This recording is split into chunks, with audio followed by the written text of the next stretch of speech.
Cheater's PIs track down Shaw's companion just as she's leaving her residence. Hopes remain high that she'll help determine the location of the elusive suspect.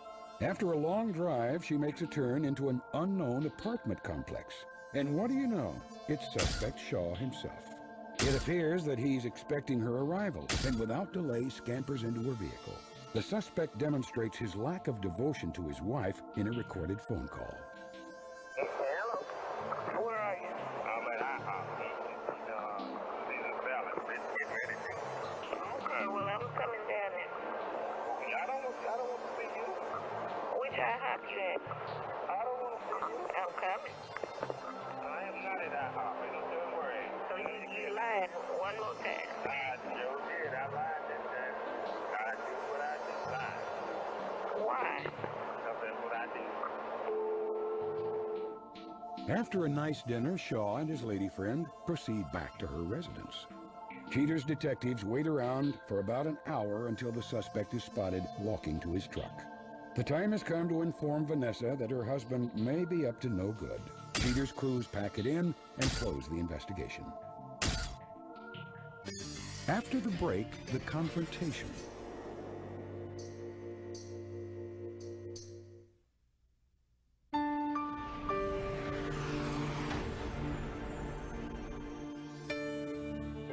Now that the occurrence of extramarital relations is a certainty, Cheaters prepares to unveil the accumulated evidence to Vanessa. Praying for a positive outcome, Vanessa seeks the strength of the Lord in her journey towards salvation. Vanessa, thanks for being here tonight. I know that we had to pull you away from your church group, I understand, and I apologize for that. But our detectives did have some information. We wanted to get to you as quickly as possible because time is of the essence here. Right. Some of this has the potential to be disturbing, but it may provide the real truth, which is what you've been looking for all along. Are you ready to take a look at that? Yes.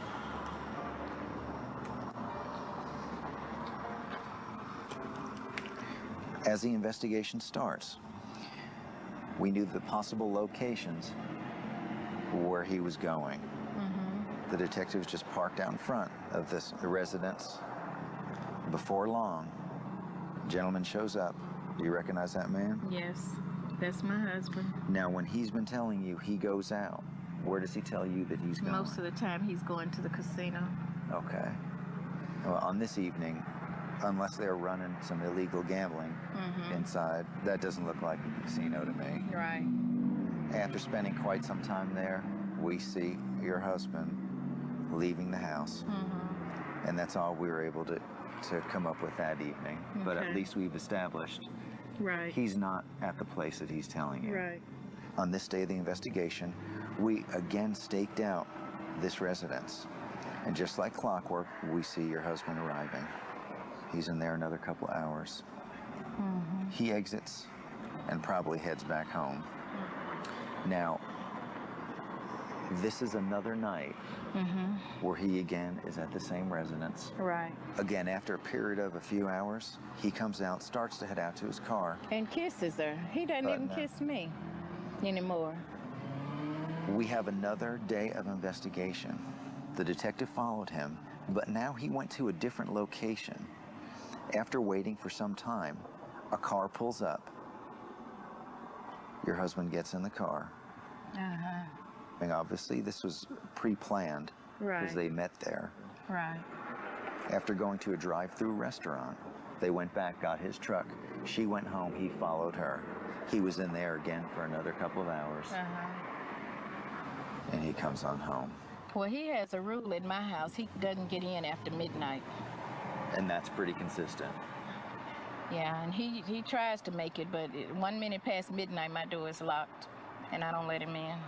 So he knows whatever he's got to do. He's got to do it before finish midnight. up by midnight.